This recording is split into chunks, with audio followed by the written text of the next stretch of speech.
remember damage. Then escape. Then adrift in a stranger's galaxy for a long time. But I'm safe now. Hey guys, today I wanted to talk about a show that I think flew below most people's radar when it came out a couple years ago. It's a show called Station 11, based on the 2014 novel by Patrick Somerville. It premiered exclusively on the streaming service HBO Max back in 2021, although for whatever reason, maybe partly because less people were subscribed to HBO Max back then, the series never really took off in the public eye, at least not that I could see. So today I'd like to talk a bit about a show I think deserves a lot more recognition. If you're a fan of post-apocalyptic stories, but maybe a bit bored by their over-reliance on zombies or tired at how samey and depressing a lot of them can feel, then this one might provide a breath of fresh air because of how it tackles the genre. The story revolves around an ensemble cast of characters who survive through a worldwide apocalypse brought about by a deadly disease, which, okay, similar start to most other stories like this. But whereas most other post-apocalyptic stories would have the disease be a central feature of the narrative, the disease itself really only plays a major role as the catalyst of the apocalyptic event and isn't the focus of the story.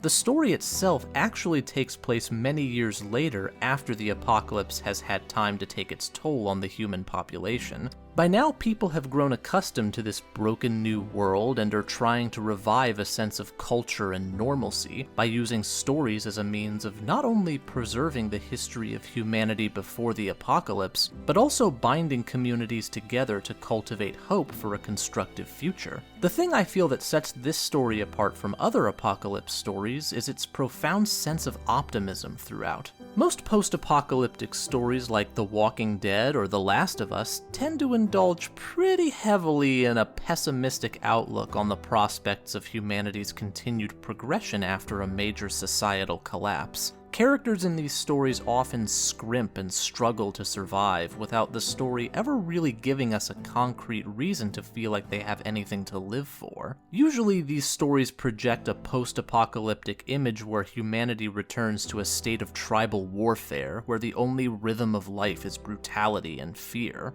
Sure, these stories will often have characters pay lip service to the idea that things can get better, but you don't really see much of that because these stories are so focused on showing you the harshest possible reality that the characters have to contend with. But Station 11 spends its first episode in the apocalyptic event, and then for the rest of the series actually paints a more optimistic picture of what humanity might look like in the aftermath of this kind of an event. The show does away with a lot of the genre tropes revolving around tribal conflict and regression into cruelty and kill-or-be-killed behavior, and instead is a story about how humanity can use the knowledge and stories that have survived to rebuild what was lost in the short term. Now, that's not to say everything in the story is peachy and everyone's singing Kumbaya. There is certainly conflict.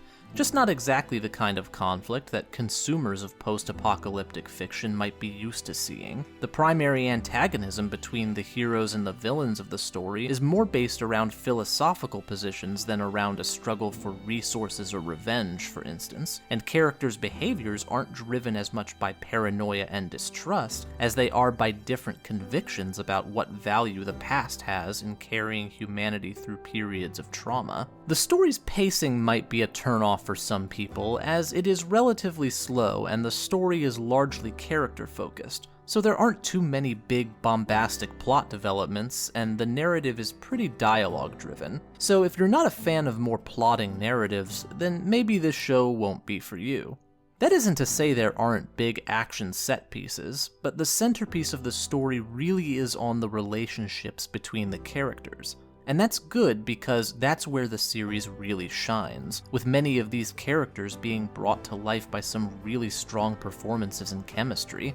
To be honest, I'm kind of surprised the show didn't get more attention when it came out, but I largely blame the subscription price of HBO Max for that, since a lot of people weren't signing up for that service in the early days of the streaming wars. And that's a shame because I think if it weren't for that, people would have taken more to it, given that it premiered in the middle of the COVID pandemic, and features a story where even though the world seems like it's coming to an end at the hands of an unstoppable disease, does manage to end on a positive, uplifting note that's honestly pretty rare for a story of this genre.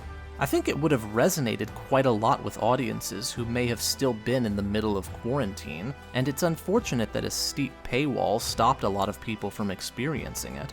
But if you have a subscription to HBO now, then it's not too late to give it a look. You might just have a really good time with it.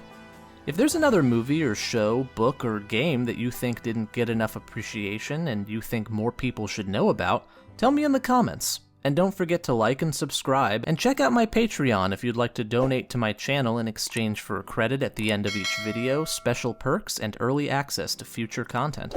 Peace.